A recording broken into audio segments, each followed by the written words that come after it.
Hi guys, this is Laura, and you will learn about what my nasty husband did to me. He had a great plan of leaving me and marrying his beloved mistress. That was foiled in the end by none other than yours truly. But before I tell you what he did, let me tell you how I discovered his affair. Jake and I were married for a little over a year when I discovered his affair. Jake and I met through mutual friends and started to date pretty soon. At that time, Jake was actually a great man and treated me with love and respect, so I had no idea that our marriage would end up in a disaster. The problems in our marriage started when Jake's childhood friend Tiffany came back home after staying abroad for a few years. I never thought she would be a problem until I actually met her. At a dinner we had together, I saw her being too clingy and touchy with my husband. I was immediately uncomfortable and told her so, and that's when she smirked at me and said, "What makes you think you have any right to tell me what to do?" "I'm Jake's wife, so you will respect my boundaries in my home, Tiffany. He is not single anymore." "Oh, please, Laura. The only reason he was single for you was because I broke up with him and left the country." "Wait. What? You two dated in the past? Jake, why didn't you tell me about it?" "What did you want me to say? Yes, we dated and ended things when she moved abroad." "You know what, Laura? Jake would have been mine if I hadn't moved. I came back to him, but I see that he is already married. Still, it can never be too late, right? So you better watch out." Tiffany's words didn't sit right with me. It had already been 2 months since she came back, and that was the first time she was meeting me. Before this, Jake met with her alone and with friends, and I was now getting uncomfortable with that as well. Jake sussed Tiffany, but didn't actually put any boundaries between them. After Tiffany left, Jake and I had a big fight about this, and later he promised to put some boundaries between them and stay away from her. I was happy with the outcome because I hadn't expected my husband to sneak out and cheat on me with her. At home, he was pretty loving with me, so I had no doubts. I only found out about the affair when I came across 2 plane tickets to Hawaii. Guess whose name was on those tickets? You're right. It had Jake and Tiffany's names on it. I was immediately hit with the wave of reality that maybe Jake was cheating on me. I immediately started to cry and called Jake to scream at him. Jake didn't even sound affected and told me that we would talk when he got home. I waited for him, all the while crying and panicking. Jake did come home, but he brought along his mistress, Tiffany. It all felt so surreal that I didn't know what to say. So Jake and Tiffany did all the talking. "So you found out about our relationship. Good to know, Laura. I was wondering about how to tell you."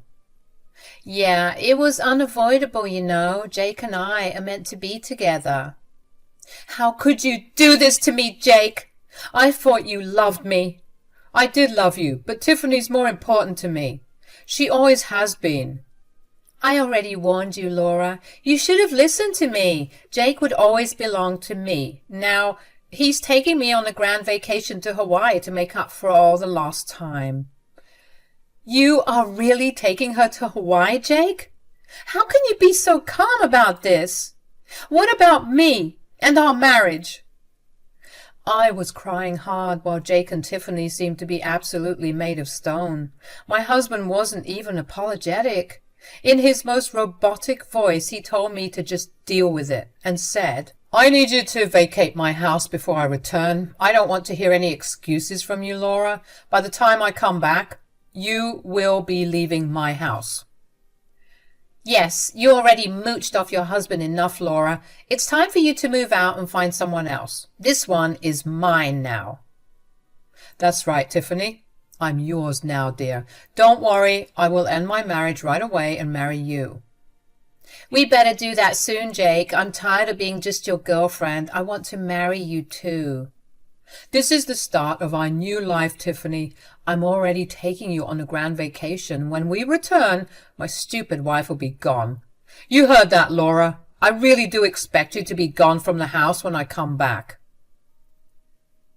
I stood there with a pretty shocked expression on my face as Jake and Tiffany were lost in their own world. Now that they had been caught, they were pretty open about their affection for each other. There was no hiding anymore. They even kissed right in front of me. I hadn't expected this at all. I thought maybe Jake would show some remorse, but no. He was just boasting about his affair instead of begging for forgiveness. And he was ordering me to leave the house before he came back with his mistress. The two had an elaborate plan about how they would start a new life in my marital home. My head was spinning with everything that was happening right in front of me. I was literally starting to feel nauseous because of what my husband was saying and doing.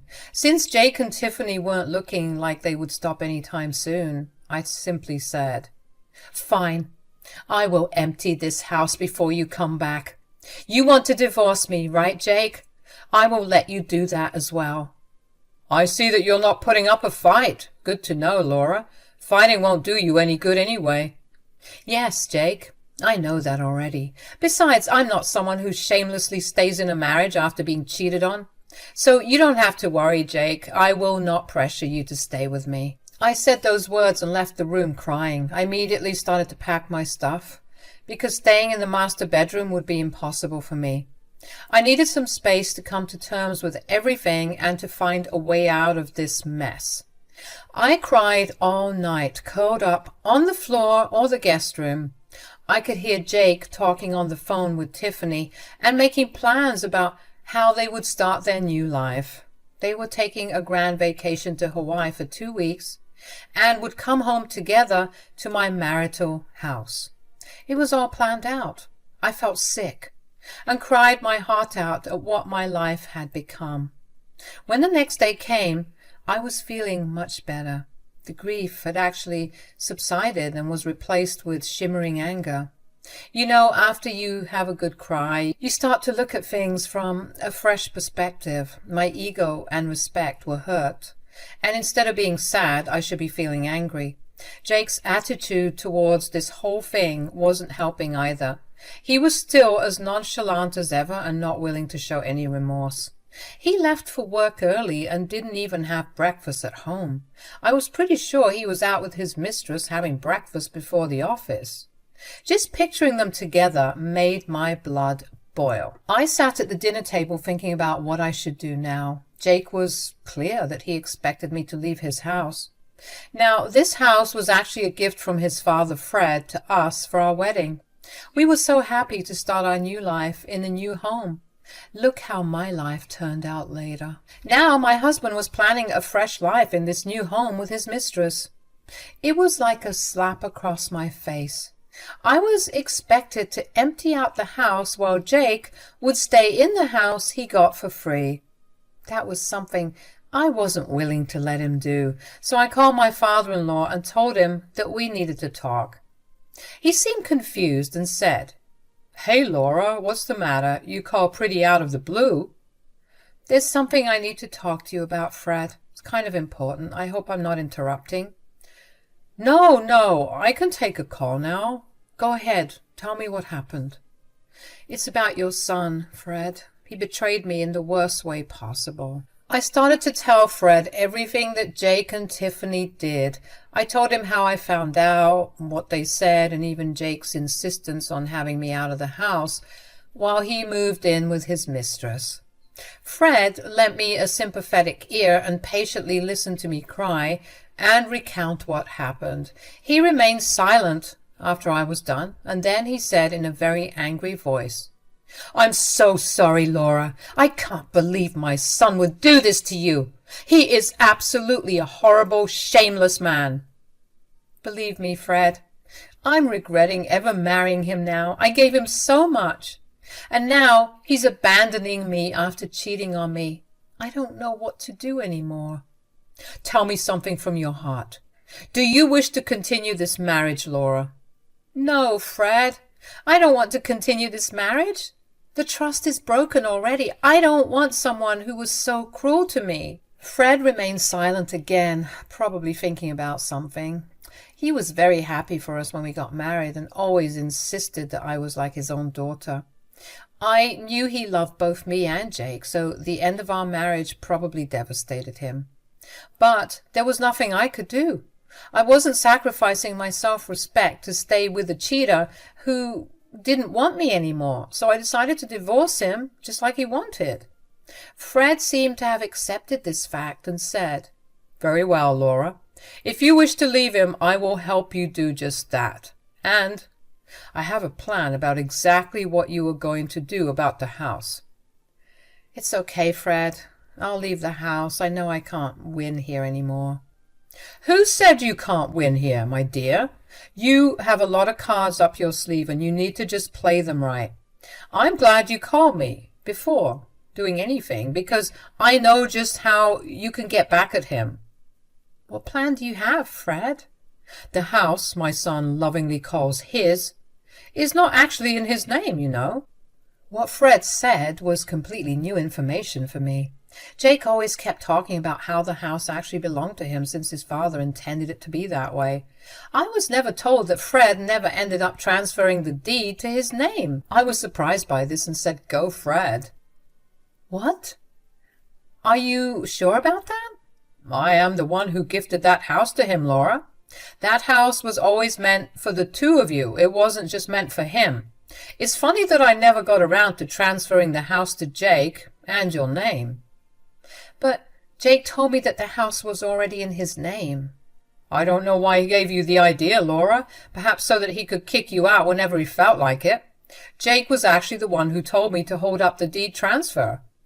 I didn't know what his problem was. I guess he wanted it to be in my name so that you don't get to keep half in a divorce." God, my son really did plan this like a psycho. So that was another thing Jake was lying about to me. My husband is one of the worst human beings that I had the misfortune of knowing. I was also pretty mad at myself that I wasn't able to gauge his character correctly. "I can't believe this, Fred. I married a monster. I am so ashamed of myself for ever loving him. This is just bad." "Believe me, Laura, I'm also ashamed of myself for raising such an imbecile like my son. But don't worry. I won't let him get off easy. I will help you get some revenge against him." "How do we do that, Fred?" "Listen to me, Laura. Jake wants you out of the house, right? So you will vacate the house, but you will also do something that he wouldn't expect." It was then that Fred told me about his elaborate plan against my husband. My stupid husband has tried to play us both dirty, but he has another thing coming now. Fred was a godsend for me, and I was actually thanking God that he was my father-in-law. He was super angry at Jake, especially because his mom had cheated on him and took him to the cleaners in the divorce. So he held a grudge against cheaters. I don't know why Jake thought that his father would forgive him. I guess he thought he would get special privileges as his son? Nope. He wasn't going to get any, actually. Fred was completely on my side. After listening to Fred's plan, I was actually a little happy and excited.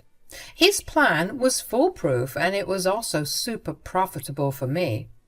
Fred was all on board with me getting revenge and wasn't going to let things go just because Jake was his son. It was after talking to him that I felt a sense of relief. He was helping me in the best way possible. Since Fred and I already had a plan in our minds, I didn't bother with harassing Jake at all. He had a gala time coming and leaving the house whenever he wanted. Even Tiffany came along sometimes to help him pack and plan their grand vacation. It was all fun and games for them, as they not so subtly laughed at me. They were also sure about reminding me to pack my stuff and leave before they came back. Oh, I was going to leave, but I would also leave behind a surprise. They would both find out after they came back from their little honeymoon or whatever. Soon, their time to go to Hawaii arrived. Jake left the home, saying, "I better not see your face when I come back, Laura. You have plenty of time to move out. I don't want any excuses." I will move out and empty out the house, Jake. You won't find any mark of me in this place. Don't worry. I have no interest in fighting. I have better things to do. Whatever, Laura. I'm not interested anyway. What I do know is that I better not see you around, or else I will throw you and your things out on the streets myself. Believe me, Jake, you won't have to waste so much time and energy on me again. I'm done. I will leave, and you will never see me in this house again. Jake gave me a smirk and then left. I was burning with anger, but also laughing inside my head when I imagined his sorry face when he found his surprise after coming back. I didn't hear from Jake again. He was having a good time with Tiffany and uploading pictures with captions like "New Beginnings" and "Finally Free." His comment box was turned off, probably because people started to write some nasty messages there.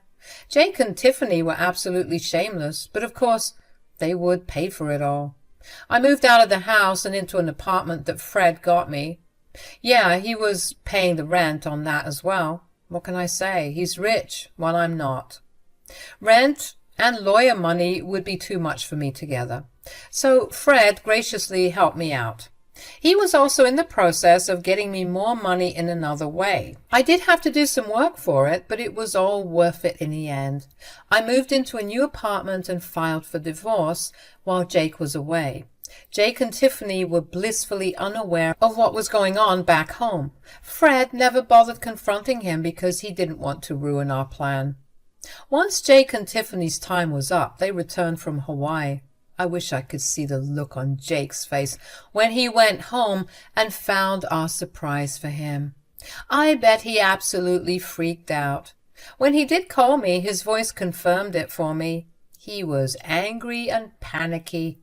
He said, "What the hell is going on, Laura? Why are there other people in my house? There are even workers who are ripping the house apart. What is going on?" "Oh, hi, Jake. Did you have a nice trip?" "Shut up and tell me what's going on in my house. Where are you?" Jake was being extremely impatient, and I would have sympathized with him if he hadn't cheated on me. He deserved to see his precious house being taken over by strange people. I wish I was there to see his face, but my imagination was enough for that, and I started laughing at the image instantly. Jake was annoyed by my reaction as well, and that's when I said, "I'm not in the house, as you can see. You wanted me to empty out the house, and so I did, Jake." "But who are these people? What have you done, Laura? They're telling me that they own my house, and it has been sold already." "That's because they're right, Jake. I moved out like you wanted. And I also sold the house that you treasured. Consider this a payment for messing with me and betraying me." Jake was stunned into silence, just like I was when he had revealed his affair to me. He had a nice time talking and laughing at me along with his mistress. Well, guess what, guys? He wasn't laughing now. And his mistress wasn't going to get him out of trouble. He was in a deep mess that he created by himself. If you're confused about what I did, let me tell you. I sold the house on state insistence. Since he lived in another city, he made me arrange the sale along with the real estate agent. I looked after the entire thing, and Fred only flew here to finalize the papers and close the deal. He got a handsome amount from the sale as well, so Jake's house had been sold already. The new owners were redecorating the place before they moved in. I was still laughing about the entire thing when Jake freaked out and said, "What? You sold my house? Who gave you the authority to sell my house?"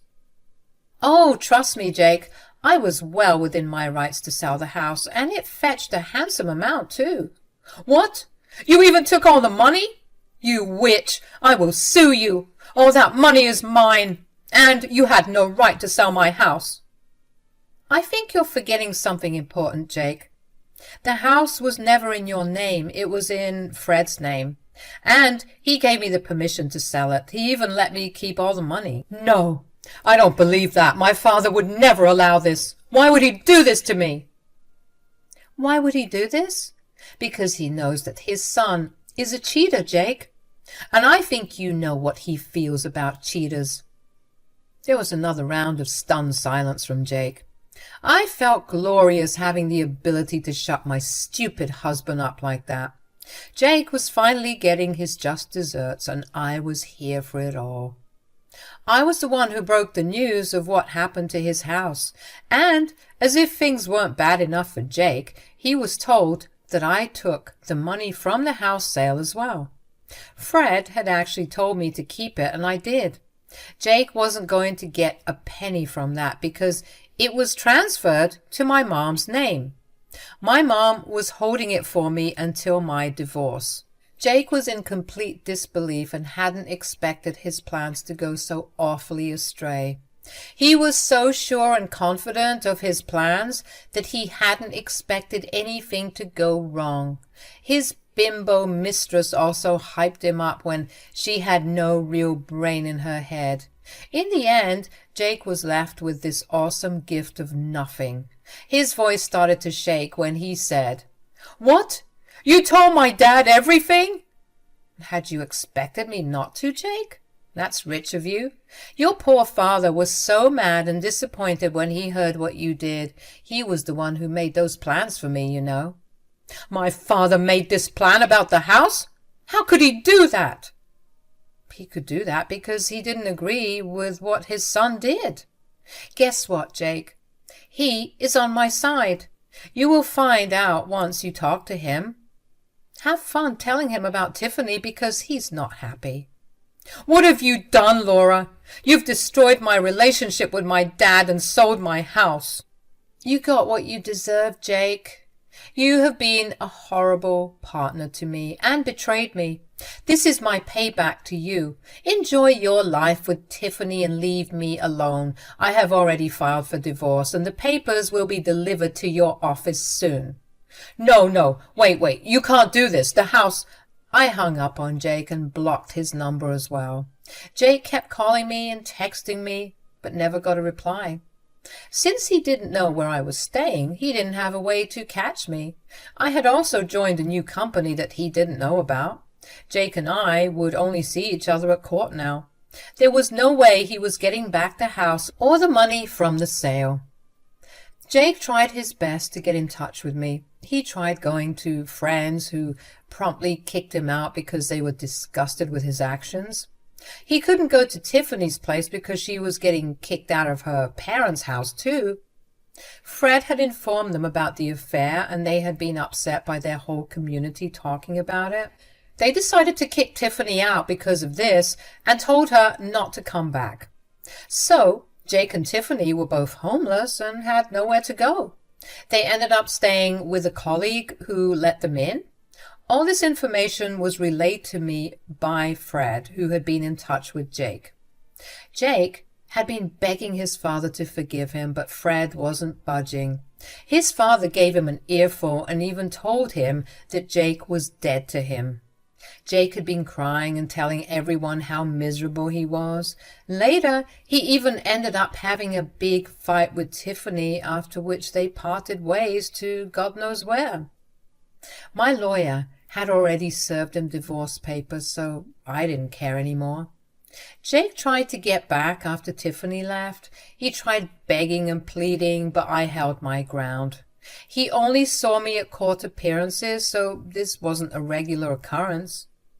Maybe he had thought that his father would forgive him, and he would get my money if he could get me to stay in the marriage. Too bad I left and didn't stop until we were officially divorced.